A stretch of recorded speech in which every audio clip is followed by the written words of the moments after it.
Hi friends, ಎಲ್ರಿಗೂ ನಮಸ್ತೆ. Welcome back to Deepika lifestyle and blogs. ಎಲ್ಲರೂ ಹೇಗಿದ್ದೀರಾ? ನಾನು ಚೆನ್ನಾಗಿದ್ದೀನಿ. ಐ ಹೋಪ್ ನೀವೆಲ್ಲರೂ ಚೆನ್ನಾಗಿದ್ದೀರಾ ಅಂತ ಅಂದ್ಕೊಂಡಿದ್ದೀನಿ. ಪ್ಲೀಸ್ ಫ್ರೆಂಡ್ಸ್, ಈ ವಿಡಿಯೋನ ಫಸ್ಟಿಂದ ಕೊನೆವರೆಗೂ ಸ್ಕಿಪ್ ಮಾಡದೆ ನೋಡಿ. ನಿಮ್ಗೆ ಇಷ್ಟ ಆದರೆ ಲೈಕ್ ಮಾಡೋದನ್ನು ಖಂಡಿತ ಮರಿಬೇಡಿ. ನಾನು ಇವಾಗ ತಿಳಿಸ್ಕೊಡ್ತಾ ಇದ್ದೀನಿ ಮಕರ ರಾಶಿ ಬಗ್ಗೆ. ಯಾರೆಲ್ಲ ಈ ವಿಡಿಯೋ ನೋಡ್ತಿದ್ದೀರಿ, ತಮ್ಮೆಲ್ಲರಲ್ಲಿ ನನ್ನ ವಿನಂತಿ, ದಯವಿಟ್ಟು ನಮ್ಮ ಚಾನಲನ್ನು ಸಬ್ಸ್ಕ್ರೈಬ್ ಮಾಡ್ಕೊಳ್ಳಿ, ಹಾಗೆ ಲೈಕ್ ಮಾಡಿ. ನಿಮ್ಮ ಅಭಿಪ್ರಾಯವನ್ನು ಕಮೆಂಟ್ ರೂಪದಲ್ಲಿ ತಿಳಿಸಿ ಎಂದು ಹೇಳಿಕೊಳ್ಳುತ್ತಾ ಬನ್ನಿ ಈಗ ಈ ವಿಡಿಯೋನ ಶುರು ಮಾಡೋಣ. ಸ್ನೇಹಿತರೆ, ರಾಶಿಯ ಫಲಾಫಲ ಹೇಗಿದೆ ಎಂದು ತಿಳಿದುಕೊಳ್ಳುವ ಮುನ್ನ ಗ್ರಹಗಳ ಸ್ಥಾನದ ಬಗ್ಗೆ ತಿಳಿಸಿ, ಇದರಿಂದ ಏನೆಲ್ಲ ಫಲ ಸಿಗಬಹುದು ಎಂದು ತಿಳಿಯೋಣ. ಸ್ನೇಹಿತರೆ, ಮತ್ತೊಂದು ಇಲ್ಲಿ ತಿಳಿಯಬೇಕಾದಂಥ ಮುಖ್ಯ ವಿಚಾರ ಏನೆಂದರೆ, ಬಹಳಷ್ಟು ಜನ ಭವಿಷ್ಯವಾಣಿಯ ಬಗ್ಗೆ ತಪ್ಪು ಮಾಹಿತಿಯನ್ನು ಗ್ರಹಿಸಿಕೊಂಡಿದ್ದೀರಿ.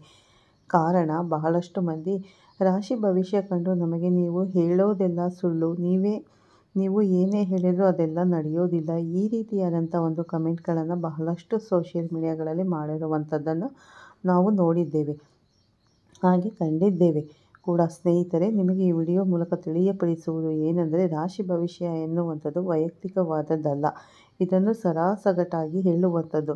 ಅಂದರೆ ಒಂದು ರಾಶಿಗೆ ಒಳಪಟ್ಟಂತೆ ಎಲ್ಲರಿಗೂ ಹೇಳುವಂಥದ್ದಾಗಿದೆ. ಹಾಗಾಗಿ ಇದು ಕೆಲವರಿಗೆ ಪರಿಣಾಮ ಬೀರಬಹುದು, ಇನ್ನು ಕೆಲವರಿಗೆ ಪರಿಣಾಮವಾಗದೇ ಇರಬಹುದು. ಆದ ಕಾರಣ ನಿಮ್ಮ ಜನ್ಮ ಜಾತಕ ಒಮ್ಮೆ ಪರಿಶೀಲಿಸಿ. ರಾಶಿ ಭವಿಷ್ಯ ನೋಡಿ ಪರಿಹಾರಗಳು ಏನಾದರೂ ಇದ್ದಲ್ಲಿ ಅದನ್ನು ಪರಿಶೀಲಿಸಿಕೊಳ್ಳಿ, ಆಗ ಎಲ್ಲವೂ ಸರಿ ಹೋಗಲಿದೆ ಎಂದು ಹೇಳ್ತಾ ಬನ್ನಿ ಈಗ ಗ್ರಹಗಳ ಸ್ಥಾನದ ಬಗ್ಗೆ ನೋಡೋಣ. ಮೊದಲನೆಯದಾಗಿ ಸೂರ್ಯದೇವ ಇದೇ ತಿಂಗಳು ಕರ್ಕಾಟಕ ರಾಶಿಗೆ ಪ್ರವೇಶ ಮಾಡಲಿದ್ದಾರೆ. ಮತ್ತು ಹಾಗೆ ಈಗಾಗಲೇ ಬುಧ ಕೂಡ ಇದೇ ರಾಶಿಯಲ್ಲಿದ್ದು ಸಂಚಾರವನ್ನು ಮಾಡುತ್ತಿದ್ದಾರೆ. ಮತ್ತು ಇನ್ನು ಗ್ರಹನು ಸಿಂಹ ರಾಶಿಯಲ್ಲಿ ಸಂಚಾರ ಮಾಡುತ್ತಿದ್ದಾರೆ. ಅದು ಸಹ ಕೇತು ಗ್ರಹದ ಒಟ್ಟಿಗೆ, ಅಂದರೆ ಒಂದು ಸರ್ಪಗ್ರಹದ ಜೊತೆ ಇನ್ನೊಂದು ಸರ್ಪಗ್ರಹ ಪ್ರಯಾಣ ಮಾಡುತ್ತಿದೆ. ಹಾಗೆ ಇನ್ನು ಶುಕ್ರದೇವರು ತನ್ನ ಸ್ವಂತ ಮನೆಯಾದ ವೃಷಭ ರಾಶಿಯಲ್ಲಿ ಸಂಚಾರ ಮಾಡುತ್ತಿದ್ದಾರೆ. ಇನ್ನು ಗುರುಗ್ರಹ ಮತ್ತೆ ಇನ್ನು 11 ತಿಂಗಳುಗಳ ಕಾಲ ಇದೇ ರಾಶಿಯಲ್ಲಿ ಮುಂದುವರಿಯಲಿದ್ದಾರೆ. ಹಾಗೆ ಇನ್ನು ಶನಿಗ್ರಹ ನೋಡೋದಾದರೆ ಮೀನ ರಾಶಿಯಲ್ಲಿ ಸಂಚಾರ ಮಾಡ್ತಿದ್ದಾರೆ. ಅಂದರೆ ಕುಂಭ ರಾಶಿಯಲ್ಲಿ ರಾಹು ಇದ್ದರೆ, ಇನ್ನು ಕೇತು ಸಿಂಹ ರಾಶಿಯಲ್ಲಿ ಪ್ರಯಾಣ ಮಾಡ್ತಾ ಇದ್ದಾರೆ. ಹಾಗಿದ್ರೆ ಬನ್ನಿ ಸ್ನೇಹಿತರೆ, ಈ ಗ್ರಹಗಳ ಬದಲಾವಣೆ ಹೇಗೆ ಪ್ರಭಾವ ಬೀರಲಿದೆ ಎಂದು ತಿಳಿಯೋಣ. ಮಕರ ರಾಶಿ ಜುಲೈ 2025 ಜಾತಕವು ಜುಲೈ ತಿಂಗಳು ನಿಮಗೆ ಸರಾಸರಿ ಅಥವಾ ಸರಾಸರಿಗಿಂತ ಉತ್ತಮ ಫಲಿತಾಂಶಗಳನ್ನು ನೀಡಬಹುದು ಎಂದು ಹೇಳುತ್ತಿದೆ. ಜುಲೈ ತಿಂಗಳು ನಿಮಗೆ ಹಿಂದೆಂದಿಗಿಂತಲೂ ಬಹಳ ಉತ್ತಮವಾಗಿದೆ. ಗ್ರಹಗಳ ಫಲಾಫಲ ಹಾಗಿದ್ರೆ ಬನ್ನಿ ಸ್ನೇಹಿತರೆ, ನಿಮ್ಮ ವ್ಯವಹಾರದ ಬಗ್ಗೆ ನೋಡೋಣ. ಜುಲೈ ತಿಂಗಳು ಮಕರ ರಾಶಿಯವರಿಗೆ ನಿಮ್ಮ ವ್ಯವಹಾರದಲ್ಲಿ ಹೇಗಿದೆ ಅಂತ ನೋಡೋದಾದರೆ, ನಿಮ್ಮ ವ್ಯವಹಾರದಲ್ಲಿ ನೀವು ಉತ್ತಮವಾಗಿ ಕಾರ್ಯನಿರ್ವಹಿಸುವಿರಿ. ಅದೇ ಸಮಯದಲ್ಲಿ ಇನ್ನೂ ನಿಮ್ಮ ಕೆಲಸ ಸ್ಥಳದಲ್ಲಿ ನೀವು ಪ್ರಶಂಸೆಯನ್ನು ಸಹ ಪಡೆಯಬಹುದು.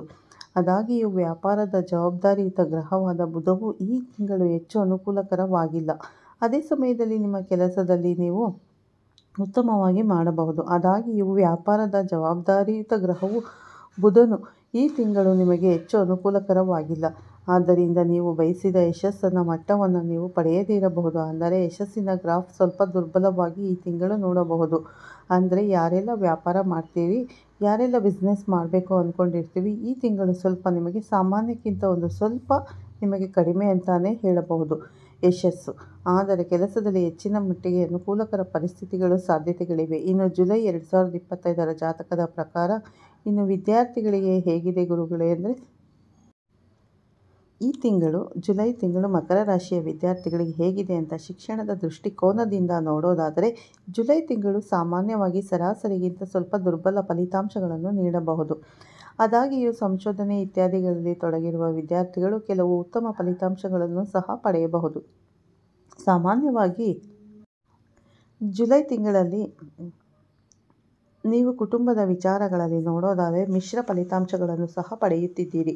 ಅಂದರೆ ಈ ತಿಂಗಳು ಪರಸ್ಪರ ತಪ್ಪು ಗ್ರಹಿಕೆಗಳು ಅಥವಾ ಬಿರುಕುಗಳು ಉಂಟಾಗುತ್ತದೆ. ಆದರೆ ಇದೆಲ್ಲದರ ಹೊರತಾಗಿಯೂ ಕುಟುಂಬದ ಸಾಮರಸ್ಯ ಹಾಗೆ ಉಳಿಯುತ್ತದೆ. ಇನ್ನು ಜುಲೈ ತಿಂಗಳು ಮಕರ ರಾಶಿಯ ಜನರ ಪ್ರೀತಿಯ ಸಂಬಂಧದ ಬಗ್ಗೆ ನಾವು ಮಾತನಾಡಿದರೆ ಹೇಗಿದೆ ಅಂತ ನೋಡೋದಾದರೆ, 3ರ ಭಾವ, ಭಾವೇಶ ಮತ್ತು ಕಾರಕಗಳ ಸ್ಥಾನವು ಸಾಮಾನ್ಯವಾಗಿ ಅನುಕೂಲಕರವಾಗಿರುತ್ತದೆ. ಆದರೆ ಅದೇ ಸಮಯದಲ್ಲಿ ಮದುವೆ ಇತ್ಯಾದಿಗಳಿಗೆ ಸಂಬಂಧಿಸಿದ ವಿಷಯಗಳನ್ನು ಮುಂದುವರಿಸಲು ಈ ತಿಂಗಳು ಸಾಮಾನ್ಯವಾಗಿ ಸರಾಸರಿ ಮಟ್ಟ ಫಲಿತಾಂಶಗಳನ್ನು ನೀಡಬಹುದು.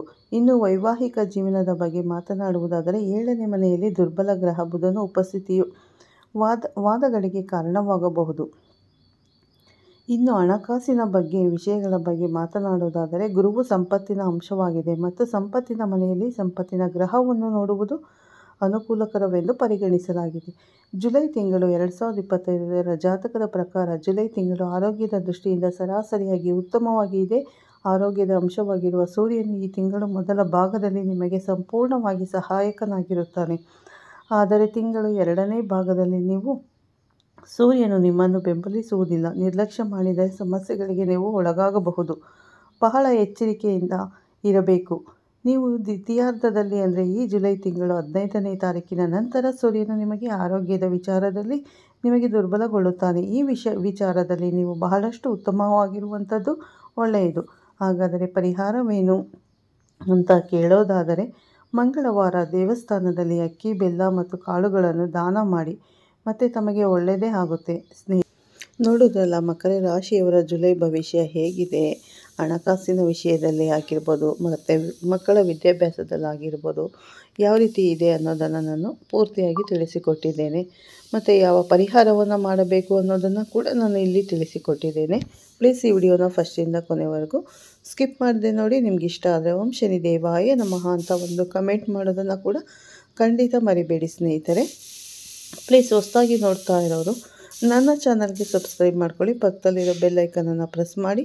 ನಾನು ಹಾಕೋ ಪ್ರತಿಯೊಂದು ವಿಡಿಯೋ ನೋಟಿಫಿಕೇಷನಿಗೆ ಬರುತ್ತೆ, ತಕ್ಷಣ ನೋಡ್ಬೋದು ಸ್ನೇಹಿತರೆ. ನಾನಿವಾಗ ಈ ವಿಡಿಯೋನ ಇಲ್ಲೇ ಮುಗಿಸ್ತಾ ಇದ್ದೀನಿ. ಮತ್ತೆ ಸಿಗ್ತೀನಿ ನಿಮಗೆ ಉತ್ತಮ ರಾಶಿ ಭವಿಷ್ಯದೊಂದಿಗೆ, ಉತ್ತಮ ಮಾಹಿತಿಯೊಂದಿಗೆ ಅಂತ ಈ ವಿಡಿಯೋನ ಇಲ್ಲೇ ಎಂಡ್ ಮಾಡ್ತಾ ಇದ್ದೀನಿ. ಇಷ್ಟ ಆದರೆ ಲೈಕ್ ಮಾಡಿ, ಶೇರ್ ಮಾಡಿ ಮತ್ತು ಕಮೆಂಟ್ ಮಾಡೋದನ್ನು ಕೂಡ ಖಂಡಿತ ಮರಿಬೇಡಿ.